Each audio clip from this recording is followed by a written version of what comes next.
نحمده ونصلي على رسوله الكريم أما بعد فأعوذ بالله من الشيطان الرجيم بسم الله الرحمن الرحيم رب اشرح لي صدري ويسر لي أمري واحلل عقدة من لساني يفقهوا قولي ربي يسر ولا تعسر وتمم بالخير اللهم لا سهل إلا ما جعلته سهلا وأنت تجعل الحزن إذا شئت سهلا ربي زدني علما آمين یا رب العالمین۔ اللہ تعالیٰ کی توفیق سے الحمدللہ آج ہم انشاءاللہ اس کو باقاعدہ حدیث کی کتاب جو بلوغ المرام ہے اس کو ہم شروع کرنے جا رہے ہیں۔ پچھلی 2 کلاسز ہماری انٹروڈکشن میں چلی گئیں، کتاب کا انٹروڈکشن ہم نے لیا اور مؤلف کا لیا اور کچھ حدیث کی ٹائپس پڑھی، کچھ اہم جو اصطلاحات ہیں، جو ٹرمینالوجیز ہیں وہ استعمال ہوتی ہیں وہ ہم نے دیکھی پچھلی 2 کلاسز میں۔ تو آج ہم انشاءاللہ اس کو شروع کرنے جا رہے ہیں۔ تو پہلا آپ کو نظر آ رہا ہے یہاں پہ کتاب الطہارہ، ٹھیک ہے، کتاب الطہارتی، طہارت کی کتاب۔ اچھا، اور کتاب سے کیا مراد ہے؟ اب کتاب دیکھیں، ویسے تو نارملی ہم کتاب بک کو کہتے ہیں نا، ٹھیک ہے، جیسے ہم کہہ رہے ہیں یہ حدیث کی کتاب ہے، لیکن کتاب کے اندر کتاب لکھا ہوا ہے، کتاب الطہارہ۔ تو آپ یہ دیکھیے کہ کتاب کے معنی ہے جمع کرنے اور ملانے کے، اور جو حدیث کی ٹرم ہے یہ، کیونکہ اب ہم حدیث کی کتاب شروع کریں نا، بک، تو اس میں کتاب کس کو کہتے ہیں؟ حدیث کی لینگویج میں، حدیث کی بکس کی لینگویج میں کتاب مسائل کے مجموعے کو کہتے ہیں جو مستقل حیثیت کے حامل ہوں، ٹھیک ہے، یعنی ایسے مسائل، یعنی کسی ایک ٹاپک سے ریلیٹڈ مختلف مسائل جس میں جمع ہوئے ہوں اس کو کتاب کہتے ہیں، ٹھیک ہے۔ اور اس کتاب میں پھر کئی ابواب ہوں گے، ٹھیک ہے، جیسے ایک نارمل کتاب ہوتی ہے اور اس کے اندر باب ہوتے ہیں نا، تو اور پھر ہر باب کے اندر پھر فصول بھی ہو سکتی ہیں، فصلیں بھی ہو سکتی ہیں، لیکن ابھی ہم یہاں پہ جتنا یہاں پہ ہم اسی پہ رکیں گے۔ تو کتاب سمجھ میں آ گیا آپ کو کہ کسی ایک ٹاپک کے ریلیٹڈ مختلف مسائل جس میں جمع ہو وہ کتاب ہو گئی۔ اور تو یہ کتاب الطہارہ، طہارت کے ریلیٹڈ، پاکیزگی کے ریلیٹڈ جتنے مسائل ہیں وہ اس میں جمع ہے، اور ان میں سے جو پہلا چیپٹر ہے، جو پہلا باب ہے، وہ ہے باب المیاہ، پانیوں کا باب، ٹھیک ہے۔ تو پانیوں کا باب، اب پانیوں کا باب کیوں کہا گیا ہے؟ پانی تو پانی ہوتا ہے، کبھی آپ نے پانیوں نہیں لفظ سنا ہوگا کہ پانیوں کو، تو پانی کیا، کیوں باب المیاہ، ماء ان کی جمع ہے میاہ، کیوں اس کو کہا گیا ہے؟ جی کوئی بتائے گا؟ کیونکہ سب سے پہلی کلاس میں نے ذکر کیا تھا اس کا۔ چلے ٹھیک ہے، میں انشاءاللہ کنٹینیو کرتی ہوں ٹو سیو مائی ٹائم۔ تو پانی کو اس لیے اس کا جمع مؤلف رحمہ اللہ لے کر آئے ہیں کیونکہ مختلف ذرائع سے حاصل شدہ پانی جو ہے نا ان کا بیان ہے اس میں۔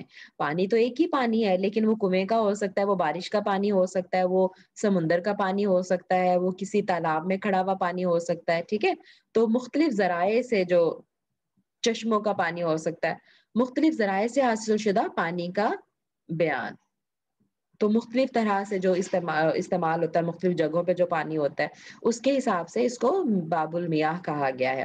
تو پہلی حدیث ہم دیکھتے ہیں حضرت ابو ہریرہ سے ہے، عن ابی، بسم اللہ الرحمن الرحیم، عن ابی ہریرہ رضی اللہ عنہ قال قال رسول اللہ صلی اللہ علیہ وآلہ وسلم فی البحر، رسول اللہ صلی اللہ علیہ وآلہ وسلم نے بحر کے بارے میں ارشاد فرمایا۔ ابو ہریرہ رضی اللہ عنہ روایت کرتے ہیں کہ رسول اللہ صلی اللہ علیہ وآلہ وسلم نے، اور دیکھیں یہاں پہ لکھا ہوا ہے سمندر کے، بحر کس کو کہتے ہیں؟ سمندر کے پانی کو، سمندر کے پانی کے متعلق، اور بریکٹ میں دیکھیں یہاں لکھا ہوا ہے ایک شخص کے استفسار کے جواب میں فرمایا، یعنی ایک شخص نے۔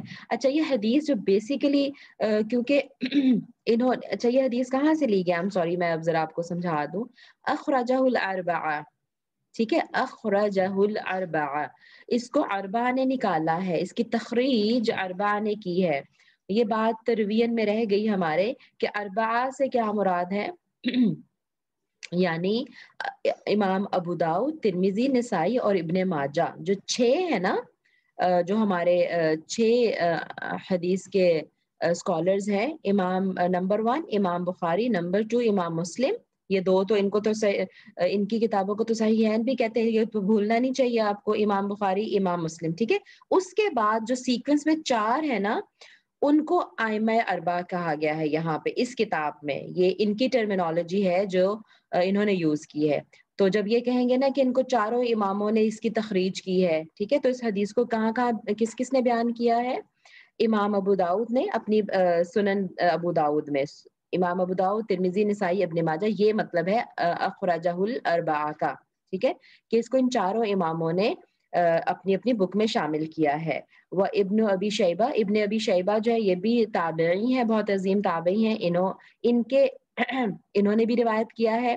واللفظ لہو، اور لفظ جو ہے نا، یہ بک جو لفظ ہے حدیث کے، یہ دیکھیں تھوڑے سے کمی بیشی ادھر ادھر الفاظ کی ہو سکتی ہے، تھیم مین وہی رہے گا، لیکن ایگزیکٹ لفظ جو ہیں وہ ابی شیبہ کی بک سے لیے گئے ہیں، متن ان کی کتاب سے لیا گیا ہے یہ، ٹھیک ہے.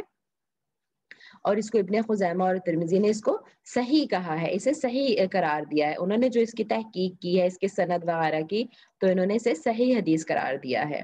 اور اس کو امام مالک، شافعی اور احمد نے بھی اپنی کتابوں میں روایت کیا ہے. اچھا، اب آپ کہہ رہے ہوں گے کہ ہم نے جو 6 نام اوپر پڑھے اور میں نے ذکر کیا ابھی بھی کہ امام بخاری، امام مسلم، امام ابو داؤد، امام ترمذی، امام نسائی، امام ابن ماجہ، ان 6 کے علاوہ یہ والے نام کہاں سے آ گئے کہ امام مالک اور امام شافعی؟ تو میں آپ کو بتاؤں کہ یہ جو 6 امام ہیں، جو امام بخاری، امام مسلم اور ابو داؤد، ترمذی، نسائی، ابن ماجہ، یہ حدیث کے امام ان کو کہتے ہیں. یہ محدثین تھے، ٹھیک ہے، انہوں نے حدیث کی کتابیں لکھی ہیں. لیکن جو نیچے ذکر ہوا ہے امام مالک، شافعی، احمد، یہ کون ہے؟ یہ فقہ کے امام ہے. لیکن یقیناً ان کا حدیث کا نالج بھی بہت ہے. ظاہر ہے حدیث کا نالج ہوگا تو وہ فقہ پہ جائیں گے نا. فقہ کیا ہوتا ہے میں آپ کو بس بتا دوں، اس کے بارے میں بات نہیں ہوئی تھی تو میں بتا دوں آپ کو. فقہ لفظ بول رہی ہوں میں، جس کو فقہ بھی کہتے ہیں اکثر. فقہ حنفی، فقہ جعفری، فقہ مالکی، آپ نے سنا ہوگا. تو فقہ ہوتا ہے یہ لفظ ویسے بیسیکلی فقہ. تو یہ فقہ کے امام ہیں، ٹھیک ہے. تو 4 فقہ کے بھی امام مشہور ہیں، یعنی مشہور کا مطلب ہے کہ ان کا فقہ جو ہے نا وہ فالو ہوتا ہے زیادہ، ٹھیک ہے. تو ان میں سے امام اعظم کہا جاتا ہے امام ابو حنیفہ کو، ٹھیک ہے. یہ فقہ کے امام ہے. اس کا یہ مطلب نہیں ہے کہ ان کو حدیث کا نالج نہیں تھا. اس کا مطلب یہ ہے کہ انہوں نے حدیث اور قرآن اور حدیث سے جو سمجھ کے، ٹھیک ہے، جو اس سے اصول نکالے، جو اس سے مسائل نکالے، اس کو فقہ کہتے ہیں. فقہ کا مطلب انڈرسٹینڈنگ. تو امام ابو حنیفہ ہے، اس کے بعد امام مالک، امام شافعی اور امام احمد بن حنبل، ٹھیک ہے. ایک نام میں نے یہاں لکھ دیا اور 3 نام یہ ہیں، صحیح. تو انہوں نے بھی اپنی اپنی کتابوں میں، جیسے امام مالک کی موطا حدیث کی کتاب ہے وہ بہت مشہور ہے، ٹھیک ہے. اسی طرح سے امام احمد بن حنبل کی ایک مسند ہے، وہ بہت، مسند امام احمد، وہ بہت مشہور ہے. تو ان کی بھی حدیث کی کتابیں ہیں، ایسا نہیں ہے کہ ان کی کتابیں نہیں ہیں، ٹھیک ہے. تو لیکن یہ مشہور جن کا زیادہ ان کا کام جو ہے نا وہ فقہ میں ہے، ٹھیک ہے. تو بہرحال تو انہوں نے بھی اس حدیث کو شامل کیا ہے اپنی کتابوں میں، ان تینوں ائمہ کرام نے. ٹھیک ہو گیا. تو یہ تو اس کی ڈیٹیل تھی حدیث کی. تو حدیث کیا ہے؟ اچھا، حدیث لمبی حدیث ہے، ایک لمبی حدیث ہے. اس کے کتاب کے شروع میں مقدمے میں مؤلف نے بتایا ہے کہ میں نے کچھ احادیث کو شارٹ کر کے بیان کیا ہے، کہ جو کیونکہ جس باب کے متعلق وہ لے کر آئے ہوں گے نا، یعنی اگر یہ پانی کے ریلیٹڈ ہے تو وہ ایک لمبی حدیث ہوگی جس میں اور بھی بہت ساری باتیں چل رہی ہوں گی. لیکن جو مؤلف جو ہمیں بات بتانا چاہ رہے تھے، وہ ٹکڑا صرف انہوں نے اٹھا لیا ہے حدیث کا. آئی ہوپ کہ آپ کو بات سمجھ میں آ رہی ہوگی، ٹھیک ہے. تو کتاب کو مختصر رکھنے کے لیے صرف وہ ٹکڑا اٹھا لیا ہے انہوں نے جس کے بارے میں وہ بات کرنا چاہ رہے ہیں اور جس باب میں وہ اس حدیث کو لے کر آئے ہیں. تو یہ پانیوں کا باب ہے، تو اس کے ریلیٹڈ جو ٹکڑا تھا صرف وہی اٹھایا گیا ہے. حدیث لمبی تھی، ٹھیک ہے. تو جو حدیث لمبی تھی اس میں وہ پورا ڈیٹیل جو ہے نا راوی بتا رہے ہیں کیسے ایک فلاں شخص رسول اللہ صلی اللہ علیہ وسلم سے ملنے آیا اور اس نے آپ سے آ کے یہ پوچھا. اس بندے نے بتایا کہ ہم جو ہے وہ سمندر میں سفر کرتے ہیں، تو آپ ہمیں یہ بتائیے کہ اگر ہمارا جو ہے وہ وضو کا پانی مطلب اگر ہم وضو بھی اسی پانی سے کریں جو ہم نے پینے کے لیے ساتھ رکھا ہوتا تو پھر ہمارے پینے کا پانی کم پڑ جائے گا. پوری ڈیٹیل اس میں ذکر ہوگی، ٹھیک ہے. لیکن یہاں پہ صرف انہوں نے اتنا سا ٹکڑا جو ہے نا مؤلف نے ذکر کیا ہے، بس اتنا سا، ٹھیک ہے. هو الطہور ماؤہ، کہ اس کا پانی پاک ہے، والحل میتتہ، اور اس کا مردار حلال ہے. بس یہ ٹکڑا رسول اللہ صلی اللہ علیہ وسلم کا. تو اب جو یہ کہہ رہے ہیں نا کہ قال رسول اللہ فی البحر، یہ بھی حدیث کے الفاظ نہیں ہیں، ٹھیک ہے. یہ کس کے الفاظ ہیں؟ یہ مؤلف کے الفاظ ہیں. مؤلف رحمہ اللہ جو ابن حجر اسقلانی ہے وہ کہہ رہے ہیں کہ ابو ہریرہ رضی اللہ تعالیٰ عنہ روایت کر رہے ہیں، اور وہ رسول اللہ صلی اللہ علیہ وسلم سے انہوں نے جو ذکر کیا نا، وہ سمندر کے بارے میں بات ہو ری تھی، تو اس کے جواب میں انہوں نے ذکر کیا. آگے جو الفاظ ہیں جو بولڈ میں لکھے ہوئے نا، تھوڑے موٹے نظر آ رہے ہیں آپ کو، یہ صرف رسول اللہ صلی اللہ علیہ وسلم کے الفاظ ہیں، ٹھیک ہے. اچھا، تو کیا ہے کہ پانی سمندر کے بارے میں چونکہ بات چل رہی تھی، فی البحر، یہ رحمہ اللہ، امام رحمہ اللہ کہہ رہے ہیں، ٹھیک ہے. تو سمندر کے پانی کے جواب میں کہ اس کے متعلق سوال ہوا تھا، اس کے جواب میں انہوں نے فرمایا کہ اس کا پانی پاک ہے، اس کا مردار حلال ہے. تو سمندر کا پانی حلال ہے، پاک ہے. یہ ہمیں اس حدیث سے پتہ چلا کہ اس سے ہم وضو وغیرہ کر سکتے ہیں، ٹھیک ہے. اور دوسری بات جو پتہ چلی، اس کا فائدہ یہ دیکھیں، اس نے صرف پانی کے بارے میں پوچھا تھا، جو سائل تھا نا، اس نے صرف پانی کے بارے میں پوچھا تھا. لیکن رسول اللہ صلی اللہ علیہ وسلم کی رحمت دیکھیے کہ آپ کو یہ اندازہ ہوا کہ اچھا یہ سمندر میں سفر کرتے ہیں اور لمبے سفر، دنوں کے سفر ہوتے ہیں، تو یہ مجھ سے وضو کے بارے میں تو پوچھ رہا ہے کہ سمندر کے پانی سے وضو کیا جا سکتا ہے کہ نہیں. لیکن ہو سکتا ہے کہ ان کو دوران سفر ایسی ضرورت بھی پڑے کہ ان کو کھانے پینے کا بھی اگر سامان کم پڑ جائے، تو آپ صلی اللہ علیہ وسلم نے اس کے مردار کے بارے میں ایڈیشنلی بتا دیا. حالانکہ اس کا سوال نہیں تھا اس کے ریلیٹڈ، لیکن آپ صلی اللہ علیہ وسلم کی حکمت دیکھیے اور رحمت دیکھیے، اور آپ صلی اللہ علیہ وسلم کی یعنی خیر خواہی دیکھیے اپنے صحابہ کے لیے، تو آپ نے ساتھ میں ایڈیشنل یہ پوائنٹ بھی بتا دیا کہ اس کا مردار حلال ہے. یہ پہلے جب میں نے کلاس میں بات کی تھی تو میں تھوڑا سا کنفیوز ہو گئی تھی خود کہ اس کا مردار سے کیا مراد ہے. مردار جو ہے وہ یعنی ایک تو یہ ظاہر ہے مچھلی جو ہے، ہمیں پتہ ہے کہ ہم اس کو پراپر ذبح نہیں کرتے جیسے باقی جانوروں کو ہم ذبح کر کے کھاتے ہیں، ٹھیک ہے. مچھلی کو جیسے ہی پانی سے نکالتے تو ویسے ہی وہ مر جاتی ہے جو مچھلی کا شکار ہوتا ہے. تو کیا وہ مردار مراد ہے؟ لیکن پھر خیر میں نے اس کو تحقیق بھی کیا، تھوڑا سا سرچ بھی کیا، پوچھا بھی، شیخ صاحب سے بھی پوچھا، اپنی فرینڈ سے پوچھا، تو اور یہاں پہ بھی جو لکھا تھا نا بات، وہ یہی تھی کہ اس کا مردار یعنی مردہ مچھلی اگر پانی کے اندر آلریڈی مردہ ہے، اس کو پکڑا نہیں گیا، شکار نہیں کیا گیا، تو پھر بھی وہ پاک ہے، یعنی پھر بھی وہ حلال ہے، اس کو پھر بھی کھایا جا سکتا ہے. لیکن تھوڑا سا اختلافی مسئلہ ہے، مجھے جو تھوڑا میں ریسرچ کر رہی تھی تو اس میں مجھے پتا چلا کہ اختلافی مسئلہ ہے تھوڑا سا. لیکن اس حدیث کے الفاظ دیکھیں واضح ہیں کہ اس کا مردار جو ہے وہ حلال ہے، ٹھیک ہے.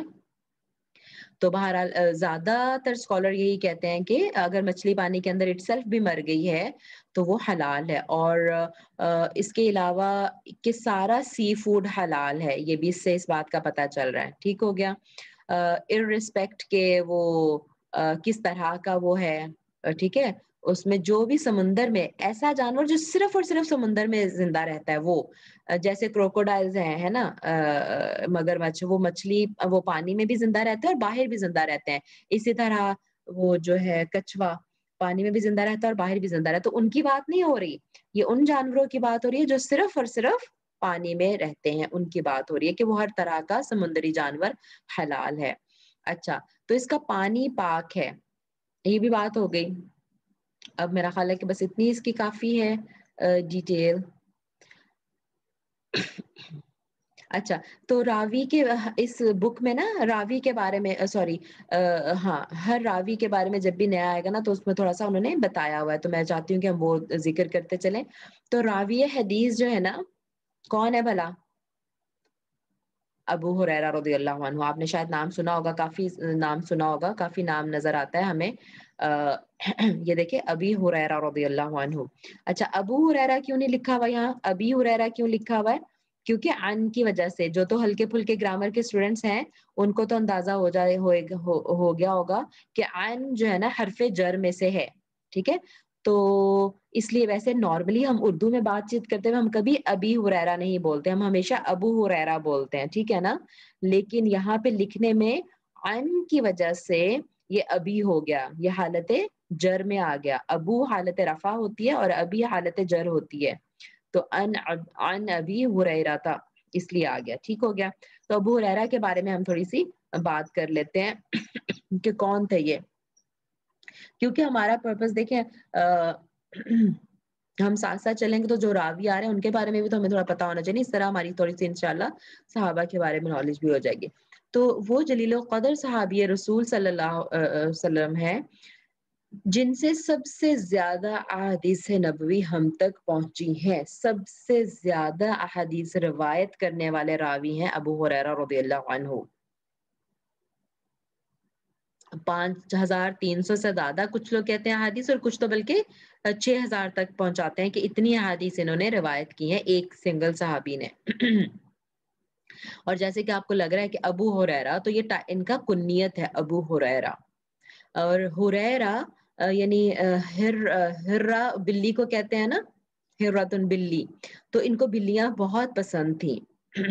ویسے ابھی ہم جیسے پیچھے بات کر رہے تھے تو ہم کہہ رہے تھے کہ ابو الفضل، تو میں کہتی فضل کے والد، تو جو کنیت تھی نا عربوں میں وہ دو وجہوں سے رکھی جاتی تھی، ایک تو بیٹا بیٹی کی وجہ سے، جیسے ابو عبداللہ، ابو القاسم، ٹھیک ہے، ابو الحفص، اس طرح سے، اور دوسری کنیت رکھی جاتی ہے کہ کسی میں کوئی خوبی ہو بہت زیادہ تو اس کے حساب سے بھی اس کی کنیت رکھی جاتی تھی عرب میں، ٹھیک ہے۔ تو ان کو چونکہ بلیاں بہت پسند تھیں، بہت پیار کرتے تھے، ہر وقت آپ ان کے ارد گرد بلیوں کو دیکھیں گے تو وہ ابو ہریرہ کے نام سے کنیت سے، ابو ہریرہ کی کنیت سے یہ مشہور ہوئے، اور اتنی یہ ان کی کنیت مشہور ہوئی کہ سب کو وہی نام پتا ہے، ٹھیک ہے۔ اچھا، لیکن ان کا اصل نام تھا عبداللہ یا عبد الرحمن، زیادہ جو ہے نا وہ عبد الرحمن کہتے ہیں، یہ بھی پچھلی کلاس میں بات ہو گئی تھی، میں ریپیٹ کر رہی ہوں اس کو۔ قبیلہ دوس سے ان کا تعلق تھا، یمن میں قبیلہ دوس تھا، وہاں سے ان کا تعلق تھا، اور ان کے قبیلے کے ایک شخص جو تھے، کون تھے؟ حاتم میرا خیال ہے، وہ رسول اللہ صلی اللہ علیہ وسلم کے پاس آئے مدینہ اور مکہ، سوری، تو وہاں انہوں نے اسلام قبول کیا اور پھر واپس اپنے قبیلے میں لوٹے، تو وہاں انہوں نے ان کی تبلیغ سے پھر یہ مشرف با اسلام ہوئے ابو ہریرہ جو تھے، ٹھیک ہے، عبد الرحمن، اور یعنی اسلام قبول کرنے کے بعد ان کا نام عبد الرحمن رکھا گیا، اور 78 سال کی انہوں نے عمر پائی 59 ہجری میں، یعنی چاروں خلفاء کے زمانے کے بعد ان کی 59 ہجری میں عباسی خلفاء کے دور میں ان کی وفات ہوئی۔ بہت زیادہ میموری ان کی شارپ تھی۔ ایک بس میں آپ کو ان کی بات بتاتی چلوں کہ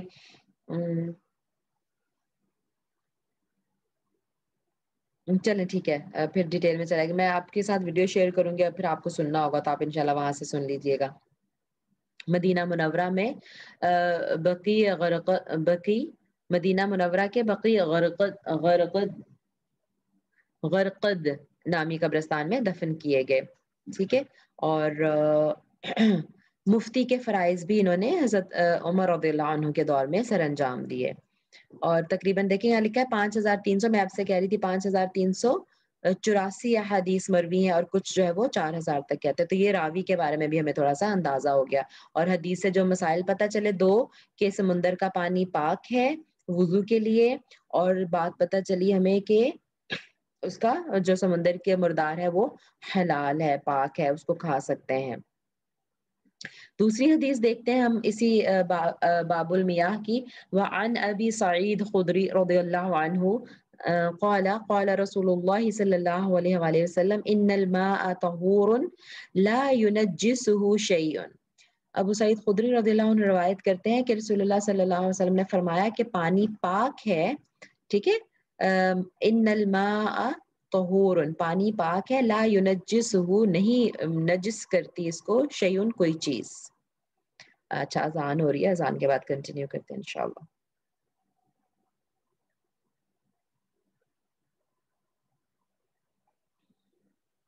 اشہد ان لا الہ الا اللہ۔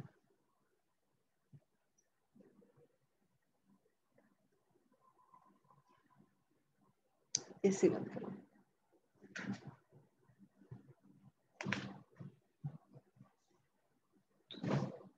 اشہد ان لا الہ الا اللہ، لا حول ولا قوۃ الا باللہ۔ لا حول ولا قوة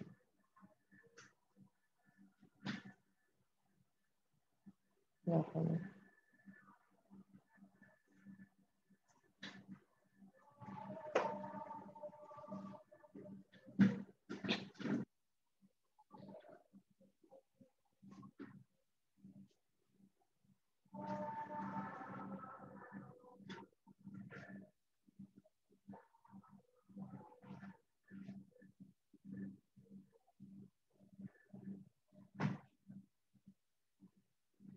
لا إله إلا اللهم صل على محمد وعلى آل محمد كما صليت على إبراهيم وعلى آل إبراهيم إنك حميد مجيد اللهم بارك على محمد وعلى آل محمد كما باركت على إبراهيم وعلى آل إبراهيم إنك حميد مجيد اللهم رب هذه الدعوة التامة والصلاة القائمة آت محمدا الوسيلة والفضيلة وبعث مقاما محمودا الذي وعدته آمين. جی ٹھیک ہے. تو حدیث کا ترجمہ یوں ہو گیا کہ پانی پاک ہے، اسے کوئی چیز ناپاک نہیں کرتی. اور اس روایت کو بھی اخرجہ ثلاثہ، تو ثلاثہ سے کیا مراد ہے؟ ابو داؤد، ترمذی اور ابن ماجہ، یعنی لاسٹ والے جو تین ہیں انہوں نے اس کو روایت کیا ہے. اور وصححہ احمد، اور احمد بن حنبل، ابھی میں آپ کو انٹروڈکشن دے چکی ہوں ان کا، احمد بن حنبل نے اسے صحیح قرار دیا، یعنی احمد بن حنبل کی جو تحقیق ہے اس کے مطابق یہ حدیث صحیح درجے کو پہنچتی ہے. ٹھیک ہے. تو اب اس میں بھی کیا پتہ چلا ہمیں کہ پانی پاک ہے، اسے کوئی چیز ناپاک نہیں کرتی. اب اس میں جیسے پھر وہی بات ہے کہ مختصر طور پہ صرف اتنی حدیث بیان ہوئی ہے، لیکن جو ابو سعید خدری ہیں رضی اللہ عنہ وہ بیان کرتے ہیں. ٹھیک ہے. ایک اور حدیث ہے، سبحان اللہ. اب یہ ہمیں فائدہ یہ ہے کہ ان علماء نے مطلب ظاہر انہوں نے پورے حدیث کے مجموعے کو کھنگالا ہوا ہے اور اس سے پھر ہماری سہولت کے لیے جو ہے نا کنیکٹ کیا ہے احادیث کو. اچھا، ابھی جب پہلے شروع میں بات ہو رہی تھی کہ احادیث جو ہے ایک حدیث کو جب ہم اس پہ تحقیق کر رہے ہوتے ہیں علماء جب، تو وہ کسی قرآن کی آیت سے نہ ٹکراتی اور پہلے سے جو حدیث صحیح ثابت ہو چکی ہے اس سے نہ ٹکراتی ہو. ٹھیک ہے. قرآن و حدیث سے نہ ٹکراتی ہو. لیکن کبھی کبھی ایسا ہوتا ہے کہ ہمیں ٹکراتی ہوئی لگتی ہیں احادیث. ٹھیک ہے. ایک حدیث میں کچھ بات ہوگی، دوسرے میں کچھ اور ہوگی، لگے گا ہمیں. اس پہ پھر کیا کرتے ہیں اسکالرز، اس میں تقدیم و تاخیر دیکھتے ہیں. جیسے قرآن میں ناسخ اور منسوخ ہوتا ہے نا، کہ یعنی پہلے یہ حکم تھا اس کے بعد یہ حکم آ گیا، تو پھر علماء اس کو دیکھتے ہیں کہ اچھا کون سی حدیث اس میں سے پہلی ہے، تو کیا اس کے بعد رسول اللہ صلی اللہ علیہ وسلم نے یہ فرمایا تو کیا وہ حکم منسوخ کر دیا. اس کی پوری تحقیق کی جاتی ہے اور پھر اس کے بعد رولنگز جو ہے وہ لگائی جاتی ہیں، یا تطبیق کرنے کی کوشش کی جاتی ہے، یا یہ دیکھا جاتا ہے کہ اس حدیث میں کوئی حکم عام ہے اور اس حدیث میں کوئی خاص ہے، اس کا کانٹیکس کوئی خاص تھا. تو سبحان اللہ، ظاہر ہے بہت ڈیٹیلڈ نالج ہے یہ، اور علماء جو ہے وہ پوری تحقیق کے بعد پھر اس میں سے رولنگز نکالتے ہیں جن کو ہم فقہ بھی کہتے ہیں.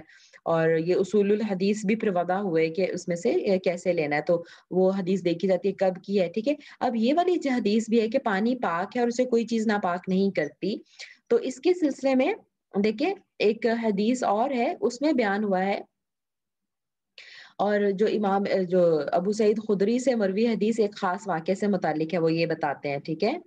امام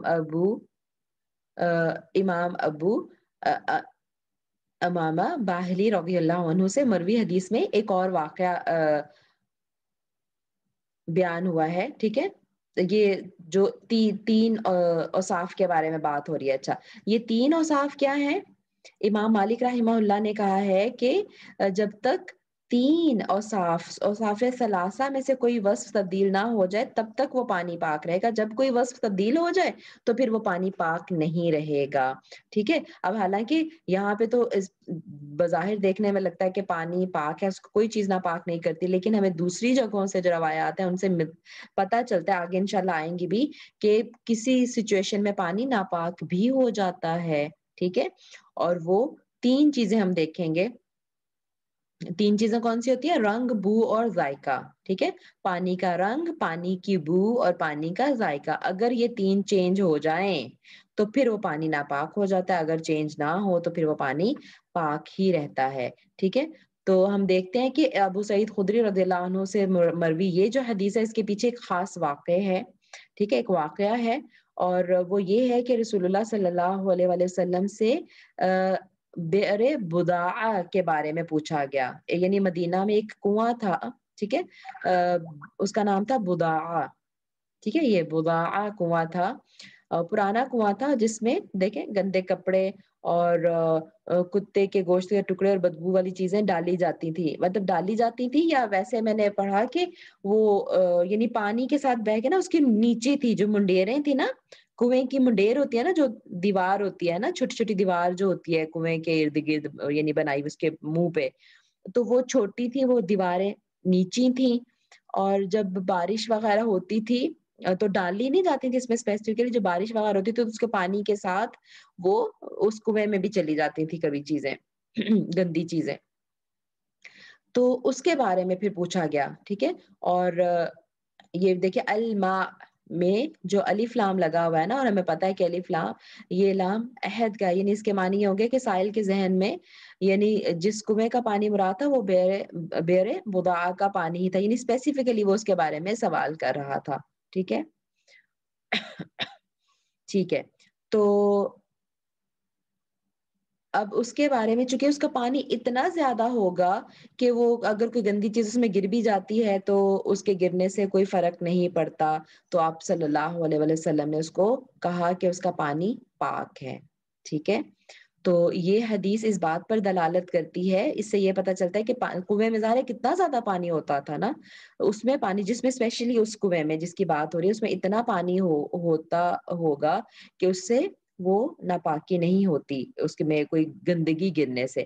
اچھا، ویسے اگر گندگی نہ گرے، نجاست نہ گرے تو پھر وہ پاک رہتا ہے، ٹھیک ہے، لیکن اس سے پاکی حاصل نہیں کی جاتی، پانی اٹ سیلف خود پاک ہوتا ہے لیکن اس سے پاکی حاصل نہیں کی جاتی۔ اگلی حدیث ہم پہ چلیں گے تو اس سے مزید باتیں واضح ہوں گی۔ اگلی حدیث پہ جانے سے پہلے ہم راوی کے بارے میں بات کر لیتے ہیں کہ ابو سعید خدری رضی اللہ عنہ آئے ہیں راوی۔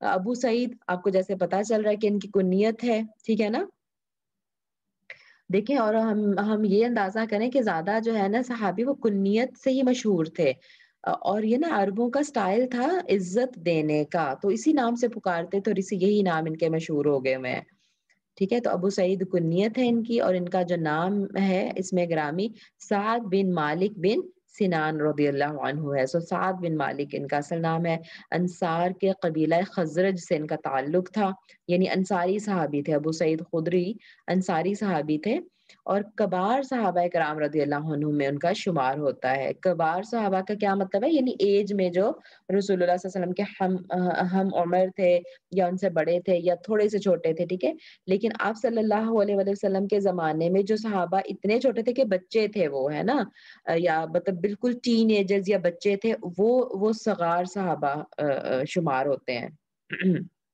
ٹھیک ہے۔ تو خدرہ ایک انصاری قبیلہ ہے جس کی طرف یہ منسوب ہے، ٹھیک ہے، خدری سے مراد ہے کہ خدرہ قبیلے کے رہنے والے۔ 86 برس کی عمر میں 74 ہجری میں ان کی وفات ہوئی، اور ان سے بھی بکثرت احادیث روایت کی جاتی ہیں، ٹھیک ہے۔ تو آگے چلتے ہیں ہم تیسری حدیث پہ، وعن ابی امامہ الباہلی، جو ابھی پیچھے بات ہو رہی تھی نا کہ ابھی ابو امامہ باہلی کی حدیث آئی ہے، تو وہ آگے آ گئی ہے حدیث۔ ابو امامہ باہلی رضی اللہ عنہ قال قال رسول اللہ صلی اللہ علیہ وآلہ وسلم ان الماء لا ينجسه شيء الا ما غلب على ريحه وطعمه ولونه۔ اب یہ وضاحت آ گئی اس بات کی، ٹھیک ہے، کہ امام ابو امامہ باہلی رضی اللہ عنہ سے روایت ہے کہ رسول اللہ صلی اللہ علیہ وسلم نے فرمایا یقیناً پانی کو کوئی چیز ناپاک نہیں کرتی سوائے یہ کہ وہ غالب آ جائے، یعنی جو گندگی کچھ نجاست، کیونکہ نجاست کی بات ہو رہی ہے نا کہ پانی کو کوئی چیز نجس نہیں کرتی، ٹھیک ہے، پانی میں کوئی پاک چیز گر جائے تو اس کا تو سوال ہی نہیں پیدا ہوتا نا کہ اس سے کوئی وضو ہم کر سکتے ہیں کہ نہیں کر سکتے، ٹھیک ہے، بات یہ ہو رہی ہے کہ نجاست کوئی گندگی گر جائے تو پھر تو انہوں نے فرمایا کہ رسول اللہ صلی اللہ علیہ وسلم نے فرمایا کہ بے شک پانی کو کوئی چیز گندا نہیں کرتی، نجس نہیں کرتی، سوائے یہ کہ اس پر غالب آ جائے وہ گندگی جو ہے وہ اس کے کس پر غالب آ جائے، اس کی ریح پر، ریح یعنی اس کی بو، جو بھی اسمیل اس میں آتی ہے اس میں، وطعمی اور اس کے ذائقے پر، اور لونی اس کے رنگ پر، اس کا رنگ خراب ہو جائے یا اس کا ذائقہ یا اس کا پانی اس کا بو خراب ہو جائے تو پھر وہ ہو جاتی ہے ناپاک، پانی ناپاک ہو جاتا ہے، ٹھیک ہے۔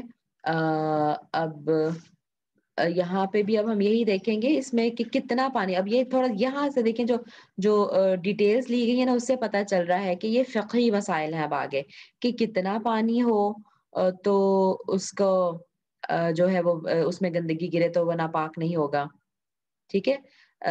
اس حدیث سے معلوم ہوا کہ اگر مقدار زیادہ ہو، اور یہ پھر نا امام دیکھیں یہ 2 قلے یا اس سے زیادہ ہو تو پھر اس میں کوئی چیز گرے تو وہ ناپاک نہیں ہوتی۔ اب 2 قلے کیا ہے، یہ بھی پرانی ہے ڈسٹریبیوشن یعنی پانی میئر کرنے کا یہ اسکیلز تھے، تو میرا خیال ہے کہ اس کی ڈیٹیل میں نہیں جاؤں گی۔ اب 2 قلے ہم یہ کہاں پہ رتل اور قلے کے الفاظ استعمال ہوئے ہیں جو کہ پھر بہرحال بھول جاتا ہے، یعنی 2 بڑے مٹکے، 2 قلے آپ سمجھ لیں اتنا پانی اگر ہو، لیکن جو پھر اس میں مشہور جو بات ہے نا اس پورے کو میئر کرنے کے بعد بھی کہ اتنا پانی ہو تو اس میں اس طرح ہو جاتا ہے، اصل بات یہی ہے کہ اگر اس کا رنگ یا بو یا ذائقہ تبدیل ہو جائے تو وہ پھر پانی چاہے کم ہو یا زیادہ ہو، ٹھیک ہے، وہ اس کو ناپاک کر دے گا، وہ گندگی پانی کو ناپاک کر دے گی اگر پانی کا ذائقہ بدلا ہوا ہے، پانی کا رنگ بدلا ہوا ہے یا پانی کی بو بدلی ہوئی ہے۔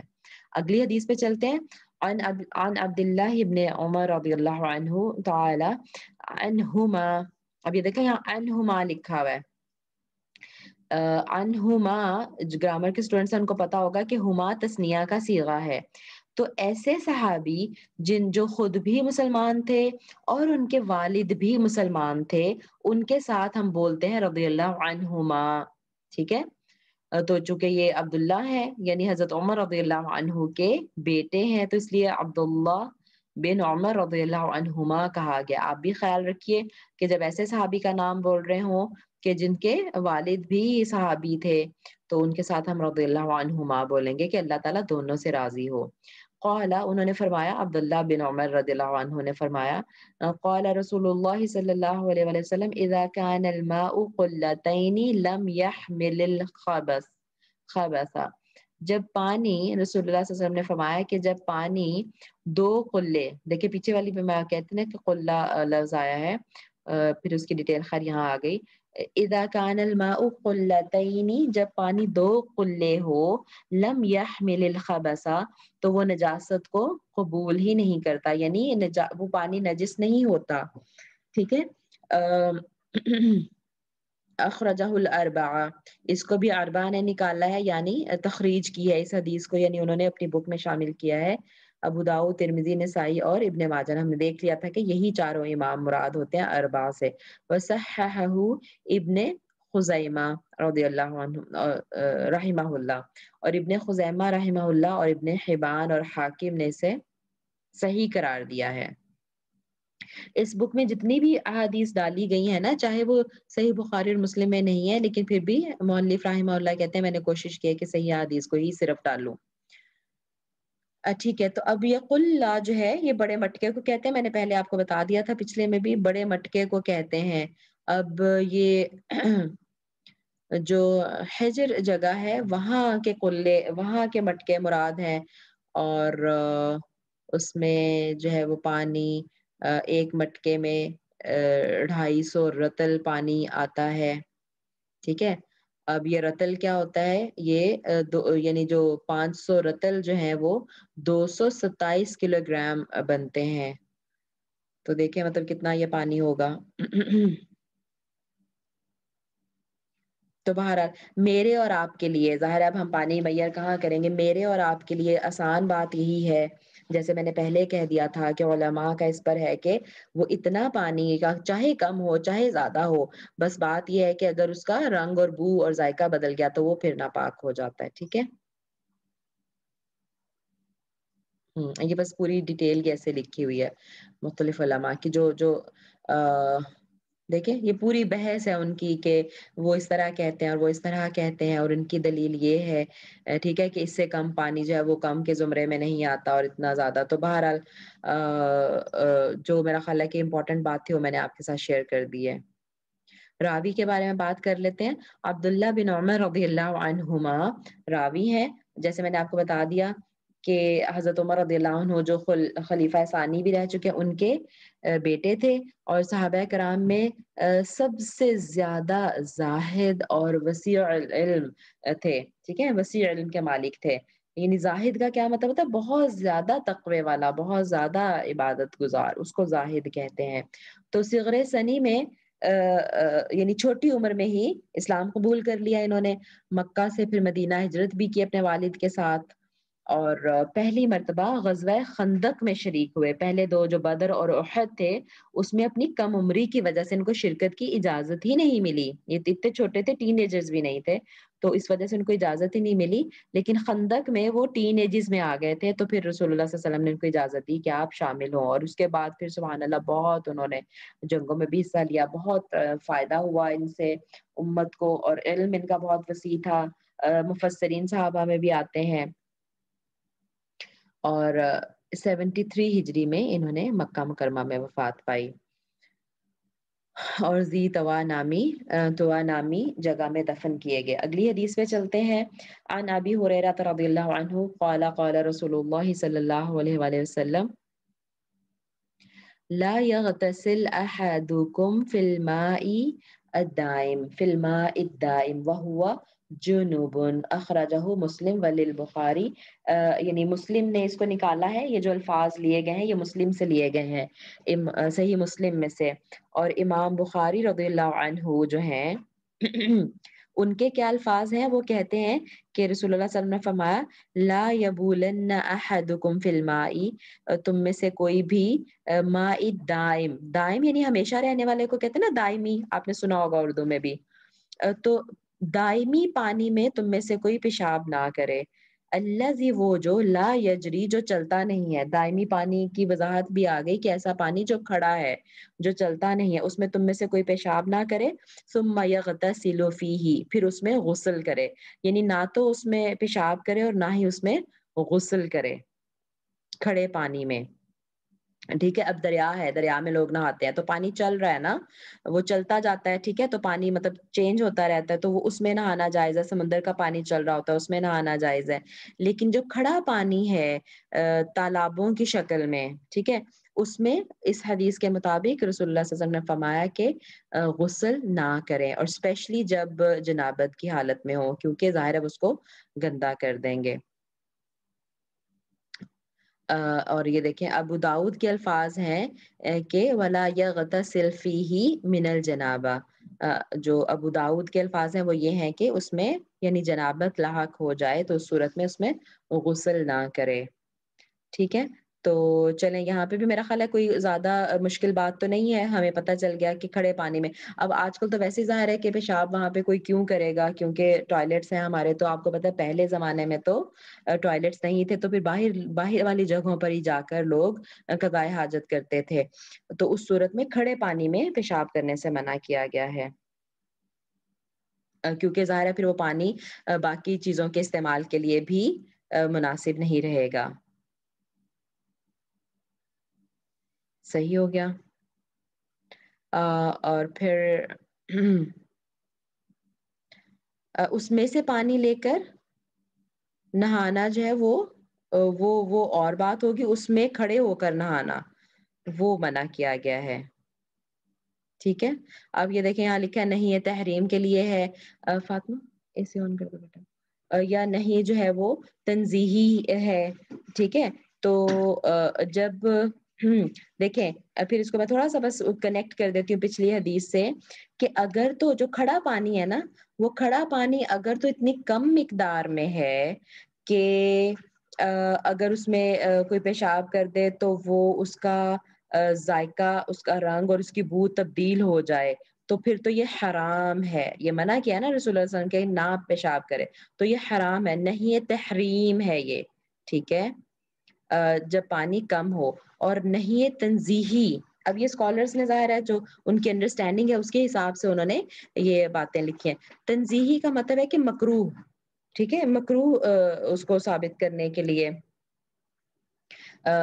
بس یہ کہا کہ اگر پانی زیادہ ہو تو پھر مکروہ ہے، ناپسندیدہ ہے، کیونکہ وہ پانی ناپاک نہیں ہوگا. کیونکہ کثیر مقدار، جو بہت زیادہ بڑی تعداد پانی کی ہے، مقدار سوری تعداد نہیں مقدار، تو وہ اسکالرس کہتے ہیں کہ وہ جاری پانی کے حکم میں آتا ہے اور وہ ناپاک نہیں ہوتا. ٹھیک ہے، میرا خیال آپ کو بات سمجھ میں آ گئی ہوگی. اگلی حدیث پہ چلتے ہیں. چونکہ پانی کا ہی باب چل رہا ہے تو میں سوچ رہی تھی کہ اس کو مکمل کر لیتے ہیں. بہرحال دیکھتے ہیں. وعن رجل، اور ایک آدمی، صاحب النبی صلی اللہ علیہ وآلہ وسلم، جس نے نبی صلی اللہ علیہ وسلم کی صحبت اختیار کی، یعنی وہ اس کو صحبت ملی رسول اللہ صلی اللہ علیہ وسلم کی. ایک ایسے آدمی سے روایت ہے. اب اس میں دیکھیں صحابی کا نام موجود نہیں ہے. کیا وہ فرما رہے ہیں؟ نہا رسول اللہ صلی اللہ علیہ وآلہ وسلم ان تغتسل، نہا منع کیا. دیکھیں نہیں لیکن فعل ماضی ہے تو ہم کہہ رہے ہیں نہا، منع کیا رسول اللہ صلی اللہ علیہ وآلہ وسلم نے، ان تغتسل، کہ غسل کرے، المرأۃ، عورت. یہ تغتسل یہ غائب کی ضمیر ہے کیونکہ آگے عورت کی بات ہو رہی ہے نا، تو اس لیے کہ عورت غسل کرے، بفضل الرجل، مرد کے بچے ہوئے پانی سے، او الرجل، یا مرد، بفضل المرأتی، عورت کے بچے ہوئے پانی سے. ولیغترفا، تثنیہ کا صیغہ ہے، اور وہ دونوں چلو لیں، جمیعاً، جمع ہو کر، اکٹھے. ہاں دونوں اکٹھے چلو سے لے لیں تو کوئی مذائقہ نہیں. ٹھیک ہے.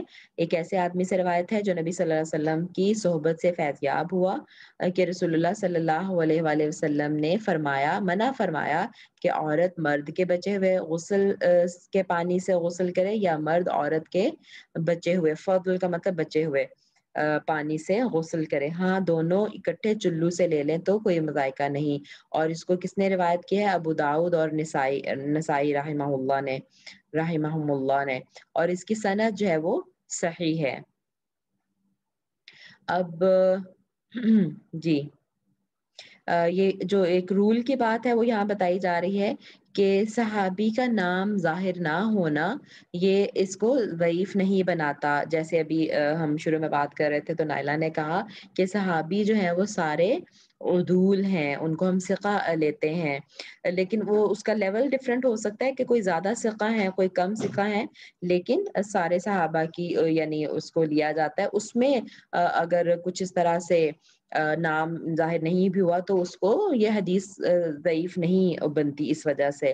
لیکن اگر نیچے پھر تابعین یا تبع تابعین میں کوئی نام مسنگ ہے تو پھر یقیناً وہ حدیث حسن یا ضعیف کے درجے میں آ جائے گی، ڈپینڈنگ اپون کہ کیا نام مسنگ ہے یا کتنے نام مسنگ ہے. تو ٹھیک ہے. اب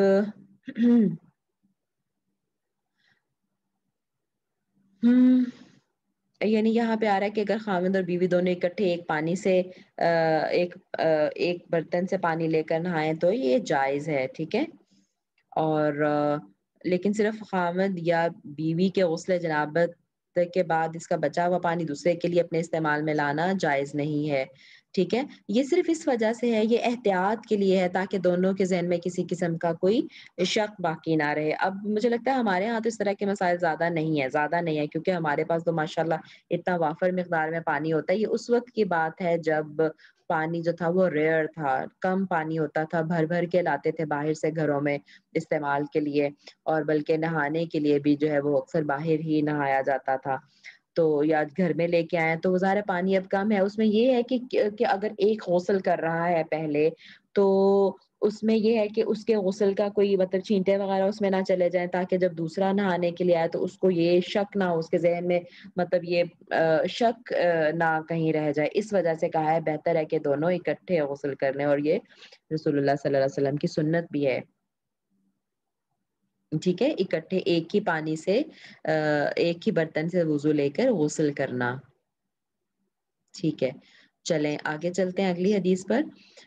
عن ابن عباس رضی اللہ عنہ رضی اللہ تعالی عنہما، یہاں پر بھی عنہما ہے کیونکہ حضرت عباس رضی اللہ تعالیٰ عنہ جو ہیں وہ رسول اللہ صلی اللہ علیہ وسلم کے چچا ہیں، جنہوں نے فتح مکہ سے تھوڑی دیر پہلے اسلام قبول کیا تھا، تو یہ بھی مسلم ہو گئے تھے۔ اور آگے ان کے بیٹے کی بات ہو رہی ہے، ابن عباس، ٹھیک ہے، ان کے بیٹے کا نام تھا عبداللہ۔ عبداللہ ابن عباس راوی ہیں اس حدیث کے، یہاں پہ دیکھیں پورا نام لکھا ہوا ہے اردو والے ترجمے میں، ٹھیک ہے۔ کیا روایت کرتے ہیں؟ ان نبی صلی اللہ علیہ وآلہ وسلم کانا یغتسل بفضل میمونہ رضی اللہ عنہا، کہ رسول اللہ صلی اللہ علیہ وسلم حضرت ام المومنین جو ہے میمونہ رضی اللہ عنہا، ان کے غسل کے بچے ہوئے پانی سے غسل کیا کرتے تھے، ٹھیک ہے۔ اخرجہ مسلم، اس کو امام مسلم نے اس کی تخریج کی ہے، انہوں نے اپنی بک میں اس کو درج کیا ہے۔ ولی اصحاب السنن، اور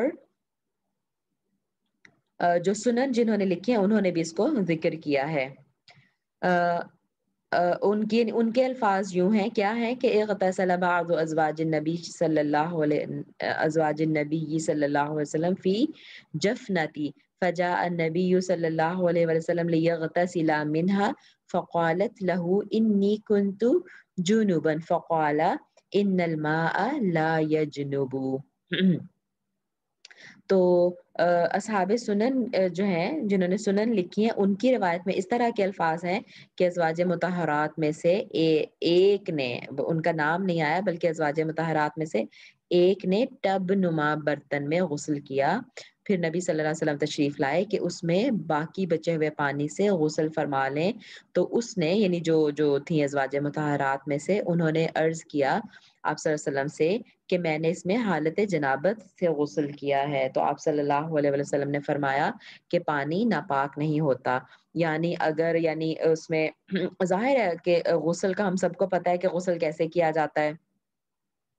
اگر برتن سے پانی لے کر کرنا ہے تو پہلے پانی تھوڑا نکالا جائے گا اور ہاتھ اپنے دھوئے جائیں گے سب سے پہلے، ٹھیک ہے، سب سے پہلے ہاتھ دھوئے جائیں گے، اور اس کے بعد جسم میں اگر کہیں ناپاکی لگی ہے اس کو دور کیا جائے گا، اور پھر جو مسنون طریقے کا غسل ہے وہ یہ ہے کہ نماز کے وضو کی طرح وضو کیا جائے سوائے پاؤں کے، ٹھیک ہے، کلی کی جائے، ناک میں پانی ڈالا جائے، چہرہ دھویا جائے اور دونوں بازو دھوئے جائیں، اور مسح کیا جائے، یہاں تک پورا وضو کیا جائے، اور اس کے بعد پھر جو ہے نا چلو میں پانی لے کے تو سر پہ ڈالا جائے، اور پھر دائیں اور بائیں، تو اور اینڈ پہ جو ہے وہ پاؤں پہ پانی اس طرح ڈال دیا جائے، کیونکہ ویسے بھی پانی ظاہر جب اوپر سے آ رہا ہے تو پاؤں پہ تو گرے گا، تو وہ پھر پاؤں رسول اللہ صلی اللہ علیہ وسلم اینڈ پہ دھوتے تھے، مسنون غسل یہ ہے۔ تو اگر وہ ظاہر ہے پانی باہر لے کے کیا گیا ہے تو پھر اندر والا باقی پانی صاف رہتا ہے، لیکن جو پچھلی حدیث آئی تھی اس میں صرف یہی تھا کہ کوئی شک و شبہ نہ رہ جائے کہ کہیں اس میں کوئی چھینٹے چھینٹے تو نہیں گر گئے ابھی ناپاکی کی حالت کے، ٹھیک ہے۔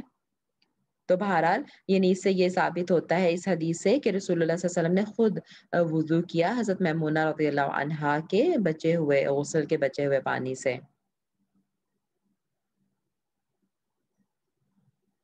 جی، دیکھیں اس حدیث سے کسی کو یہ شک پیدا نہ ہو کہ یہ حدیث پہلی کے مخالف ہے، در حقیقت امت کی سہولت اور آسانی کے لیے ایسا فرمایا ہے، اور خود عمل کر کے بتا دیا کہ دونوں احادیث اپنی جگہ صحیح ہیں۔ اس حدیث میں جو نہیں ہے وہ نہیں ہے، تنزیہی ہے، میں نے ابھی آپ کو بتا دیا تھا تنزیہی سے کیا مراد ہے، یعنی مکروہ، ناپسندیدہ ہے، ٹھیک ہے، تحریمی نہیں ہے، حرام نہیں ہے کہ نہیں حرام ہے کہ کوئی غسل نہ کرے بچے ہوئے پانی سے، ٹھیک ہو گیا۔ اور یہ حدیث جواز پر دلالت کرتی ہے، یعنی جائز ہے، ٹھیک ہے، جواز کا مطلب جائز، کہ کون سی حدیث؟ یہ والی حدیث جو ابھی ہم نے پڑھی ہے کہ حضرت میمونہ رضی اللہ عنہا کے بچے ہوئے پانی سے آپ صلی اللہ علیہ وسلم نے وضو کیا، تو یہ جائز ہے اس طرح سے کرنا، اور پہلی حدیث جو ہے وہ بتا رہی ہے کہ مکروہ ہے، ناپسندیدہ ہے، ٹھیک ہو گیا۔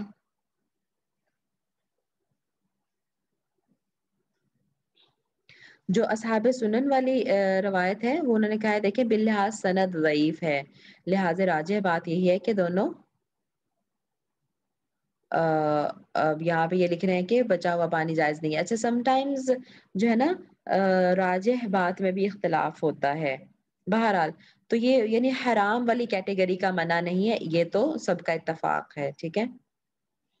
راوی کی بات کر لیتے ہیں کہ حضرت عبداللہ بن عباس رضی اللہ عنہما، میں نے آپ کو اس کے بارے میں پہلا تھوڑا بتا بھی دیا، ان کا نام عبداللہ بن عباس بن عبد المطلب، ٹھیک ہے۔ عبد المطلب کون تھے؟ رسول اللہ صلی اللہ علیہ وسلم کے بھی دادا تھے، تو یعنی ایک بیٹے ان کے عباس تھے اور ایک بیٹے ان کے رسول اللہ صلی اللہ علیہ وسلم کے والد تھے، تو یہ آپ صلی اللہ علیہ وسلم کے چچا کے بیٹے تھے، عباس چچا تھے اور عبداللہ ان کے بیٹے تھے، یعنی رسول اللہ صلی اللہ علیہ وسلم کے کزن تھے۔ تو یہ وہی ہیں جنہیں اس امت کے بحر العلم ہونے کا اعزاز حاصل ہے۔ مفسر قرآن ہے، بہت بڑا نام ہے عبداللہ ابن عباس کا، تو آپ میں سے ماشاءاللہ جو ہیں وہ جڑے ہوئے ہیں قرآن کی تفسیر سے، بھی خود پڑھتے ہیں یا سنتے ہیں، تو آپ اکثر یہ نام سنیں گے کہ ابن عباس یوں کہتے ہیں، ابن عباس کا یہ قول ہے، ٹھیک ہے، کیونکہ بہت ساری تفاسیر میں ان سے روایات جو ہیں وہ منقول ہیں۔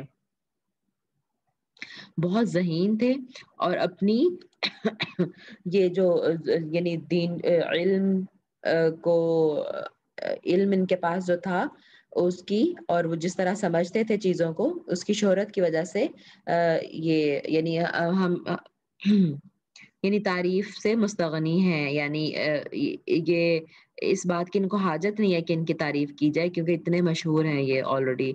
آپ صلی اللہ علیہ وسلم کو آپ رضی اللہ عنہ کو نبی صلی اللہ علیہ وسلم نے دعا بھی دی تھی کہ آپ کے حکمت اور علم اور فقہ میں اضافہ ہو، سبحان اللہ۔ تو جس کو دعا ملی ہو رسول اللہ صلی اللہ علیہ وسلم کی، تو یقیناً اس کی حکمت جو ہے وہ اور اس کا علم وہ اعلیٰ درجے کو پہنچا ہوا ہوگا۔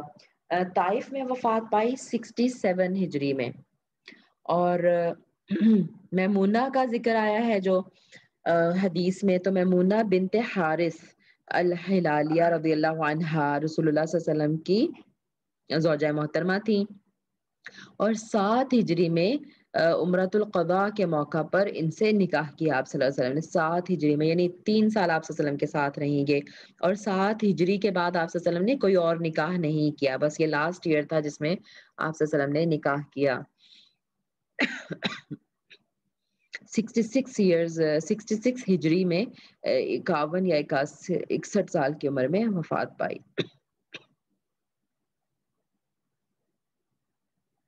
ایک منٹ میں ذرا دیکھ لوں کہ کتنی احادیث ہیں، اگر زیادہ ہے تو پھر ہم یہاں رک جاتے ہیں۔